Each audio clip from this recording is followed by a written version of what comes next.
నమస్కారం అండి. నా పేరు బాజీ పఠాన్.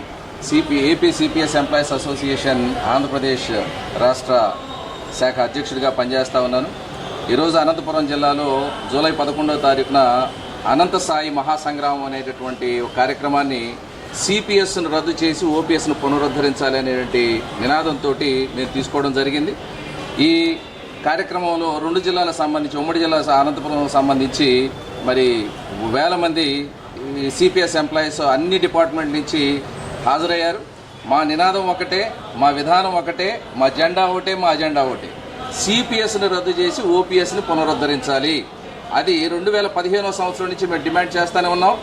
అనేక సందర్భాలలో ఎన్నికల సందర్భంగా అక్కడ ఉన్నటువంటి ప్రతిపక్షాలు కావచ్చు, లేకుంటే పాలకపక్షాలు కావచ్చు, తమ మేనిఫెస్టోలో సిపిఎస్ను రద్దు చేస్తామని కొందరు, సిపిఎస్ని పరిశీలించి దానికి తగినటువంటి న్యాయం చేస్తామని కొందరు మమ్మల్ని ఎన్నికల్లో ఓటు వేసేటటువంటి యంత్రాలుగా మాత్రమే చూస్తున్నారు తప్ప 3,50,000 మంది ఉన్నటువంటి రాష్ట్రంలో సిపిఎస్ ఎంప్లాయీస్ మరి ఆశగా ఎదురు చూస్తున్నటువంటిది.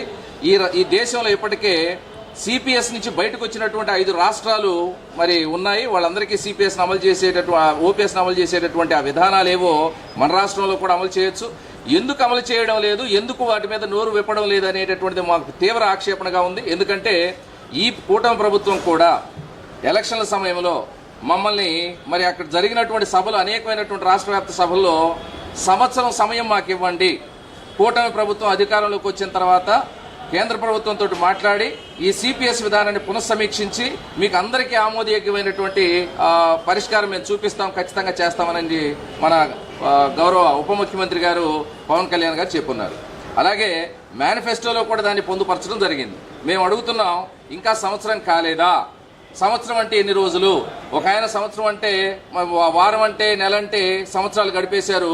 మీరేమో సంవత్సరానికి 2 సంవత్సరాలు అనేటటువంటి ఈక్వేషన్ చెప్తా ఉన్నారు. ఇక్కడ ఉన్నటువంటి వాళ్ళంతా కూడా ఉపాధ్యాయులు, ఉద్యోగులు, అత్యున్నతమైనటువంటి విద్య కలిగినటువంటి వాళ్ళు.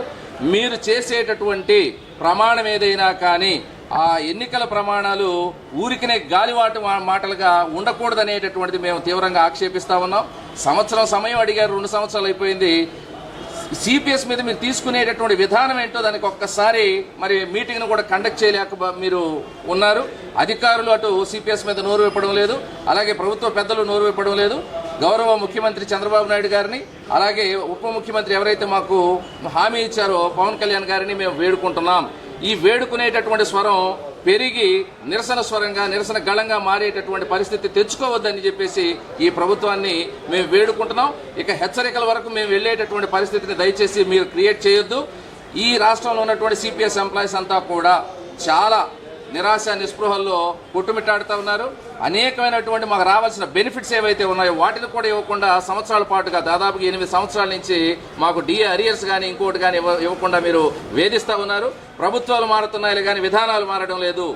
ప్రభుత్వ పెద్దలు మారుతున్నారు కానీ, చైర్లో ఉండేటువంటి వ్యక్తులు మారుతున్నారు కానీ వాళ్ళ ఆలోచన విధానం మారడం లేదు. ఉద్యోగులు అనేటటువంటి వాళ్ళని బానిసలుగా చూసేటటువంటి పద్ధతిని విరమించుకోవాలని ప్రభుత్వానికి మేము హెచ్చరిక చేస్తా ఉన్నాం. అధికారులు ఎవరైతే అఖిల భారత స్థాయి అధికారులు ఉన్నారో, మరి ఉద్యోగుల మీద చేస్తున్నటువంటి దాష్టికం ఏదైతే ఉందో, వాళ్ళు సాగిస్తున్నటువంటి మరి నోటి దురుస్తనం ఏదైతే ఉందో దాన్ని అదుపు చేయవలసినటువంటి బాధ్యత ప్రభుత్వానికి ఉన్నది. అలాగే అధికారులు కూడా నోరు దగ్గర పెట్టుకుని మాట్లాడవలసిందిగా కోరుతా ఉన్నాం. మా సహనాన్ని పరీక్షించొద్దండి. మేము సహనంగా ఉన్నంతసేపు ఏ విధమైనటువంటి పోరాటాలైనా చేస్తూనే ఉంటాము. సహనం నశించినప్పుడు ఏమి రియాక్ట్ అవుతామనేటువంటిది కూడా గతంలో ఈ ప్రభుత్వాలన్నీ కూడా రుచి చూసినవే. కాబట్టి మీరు దయచేసి మా సహనాన్ని పరీక్షించి తెగేదాకా లాగొద్దనేటటువంటి విషయాన్ని ఈ ప్రభుత్వానికి హెచ్చరిక ద్వారా తెలియజేస్తున్నాం. అందరికీ ధన్యవాదములు. నా పేరు నీలం అశోక్, సత్యసాయి జిల్లా ఏపీసీపీఎస్సీ అధ్యక్షులుగా పనిచేస్తున్నానండి. మరి ఈ రోజున అనంతపురం నగరంలో నిర్వహించినటువంటి అనంత సాయి మహాసంగ్రామం అనేటువంటి కార్యక్రమాన్ని అనంతపురం నగరం నందు ఉంటున్నటువంటి ప్రజలంతా ఎంత మహత్తరమైనటువంటి కార్యక్రమాన్ని ప్రత్యక్షంగా చూశారు. మరి ఎంతో కొన్ని వేల మంది జనసందోహం మధ్య ఈ రోజున ఆర్ట్స్ కాలేజ్ నుండి లలిత కళా పరిషత్ వరకు ర్యాలీగా రావటం జరిగింది. మరి ఈ ర్యాలీకి జిల్లా వ్యాప్తంగా కాదు, మొత్తం రాష్ట్ర వ్యాప్తంగా నాయకులందరూ హాజరవడమే కాదు, దాదాపుగా ప్రతి జిల్లా నుండి కూడా 100 మంది దాకా ఉద్యోగులు హాజరయ్యారు. అదేవిధంగా వివిధ మండలాల నుంచి వందల సంఖ్యలో హాజరయ్యి మరి అనంతపురం నగరం దద్దరిల్లేలా ఈ కార్యక్రమాన్ని దిగ్విజయం చేయడం జరిగింది. మరి రాష్ట్ర ప్రభుత్వానికి ఒకటే విజ్ఞప్తి, అంతకు మించితే విజ్ఞప్తిని మన్నించకపోతే అది హెచ్చరిక కూడా అవుతుంది. మరి గత ప్రభుత్వం తీసుకున్నటువంటి నిర్లక్ష్యపు విధానాలు ఏ విధంగా ఉన్నాయనేటువంటిది ఉద్యోగులు ప్రత్యక్షంగా అనుభవించారు. మరి ఇటువంటి నిర్లక్ష్య ధోరణే ఈ ప్రభుత్వం కూడా అమలు చేస్తే మరి ప్రభుత్వ ఉద్యోగులందరూ కూడా ఏకమై మరి రాబోయేటువంటి ఎలక్షన్స్లో గత ప్రభుత్వానికి పట్టించినటువంటి గతనే ఇక్కడ కూడా పట్టించడం జరుగుతుంది. మరి ఉద్యోగులంతా కూడా గత 4 సంవత్సరాల నుంచి స్తబ్దంగా ఉన్నటువంటి స్థాయి నుండి మరి ఈ రోజున కొన్ని వేల మంది ధైర్యంగా రోడ్ల మీదకి వచ్చేసి తమ యొక్క హక్కుల యొక్క సాధన కోసం పోరాడేటువంటిది మన మీడియా ద్వారా ప్రత్యక్షంగా చూస్తున్నారు. మరి ఇలాంటి తరుణంలో ప్రభుత్వాలు ఇప్పటికైనా మేల్కొని మరి ప్రభుత్వం ఏర్పాటైనటువంటి 2 సంవత్సరాల తర్వాత కూడా ఎటువంటి నిర్ణయం తీసుకోకుండా మరి మన పవన్ కళ్యాణ్ గారు ఎలక్షన్ సందర్భంగా సంవత్సరంలో నేను జీపీఎస్ కంటే యూపీఎస్ కంటే ఉన్నతమైనటువంటి ఓపీఎస్ పరిష్కారాన్ని చూపిస్తాను, పూర్తిగా సిపిఎస్ని రద్దు చేయలేకపోయినప్పటికీ కూడా దాదాపుగా ఓపీఎస్ స్థాయిలో మీకు పెన్షన్ సిస్టమ్ అనేటువంటిది మార్చడం జరుగుతుంది. మరి నేను ప్రత్యక్షంగా నా ఇంట్లో ఉన్నటువంటి కుటుంబ పరిస్థితిని చూశాను. మా నాన్న ప్రభుత్వ ఉద్యోగి, మరి ఆయన రిటైర్ అయ్యారు. మరి రిటైర్ అయినటువంటి ఒక ఫ్యామిలీ వ్యవస్థ అనేటువంటిది ఏ విధంగా పెన్షన్ పైన ఆధారపడుతుంది అనేటువంటి అంశాన్ని ఆయన ప్రత్యక్షంగా వివరిస్తూ మనకి ఎన్నికల్లో పదే హామీ ఇచ్చారు. మరి అలాంటి పవన్ కళ్యాణ్ గారు ఈ రోజున ముఖం చాటేసి ఉద్యోగుల్ని దగ్గరకు రానియకుండా కనీసం అపాయింట్మెంట్ కూడా ఇవ్వకుండా తిరుగుతున్నాడు.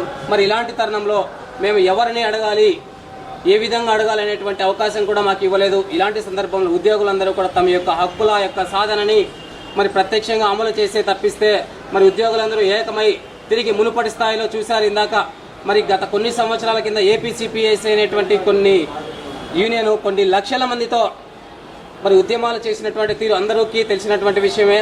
మరి ఇదే ఏపీసీపీఎస్సీ యూనియన్ సిపిఎస్ను రద్దు చేయకపోతే మరి రాబోయేటువంటి 2 సంవత్సరాల్లో తీవ్రంగా ఉద్యమించి మరి ఉద్యోగులందరినీ ఏకం చేసి మరి ఎలక్షన్స్ టైంలో వచ్చేటప్పటికి మరి పూర్తి స్థాయిలో ప్రభుత్వాన్ని మార్చుకోవడం కూడా మా చేతుల్లో ఉన్నట్లు ఉంటుందనేటువంటిది మనము గత ఎలక్షన్స్లోనే చూసాము. మరి ఇలాంటి సందర్భంలో ప్రభుత్వానికి మేము చేసేటువంటి విజ్ఞప్తి ఏమంటే మరి మీరు రాబోయేటువంటి సెప్టెంబర్ 1 లోపున ఏదో ఒక నిర్ణయం తీసుకోకపోతే మరి అక్కడి నుంచి మా ఉద్యమాలు తీవ్రతరం చేసి మరి ఎలక్షన్స్ లోపే మేము మా ఉద్యమాలని రెట్టింపు స్థాయిలో చేసి మరి ఉద్యోగులందరూ కూడా ప్రభుత్వానికి వ్యతిరేకంగా మరి ప్రచారం చేయడం కాదు కానీ ప్రభుత్వానికి వ్యతిరేకంగా నిలబడడానికి అంటే హక్కుల యొక్క సాధన కోసం నిలబడడానికి కృషి చేస్తామని చెప్పేసి విన్నవించుకుంటానండి. థ్యాంక్ యూ, ధన్యవాదాలు. రద్దు చేయాలి సిపిఎస్ విధానాన్ని.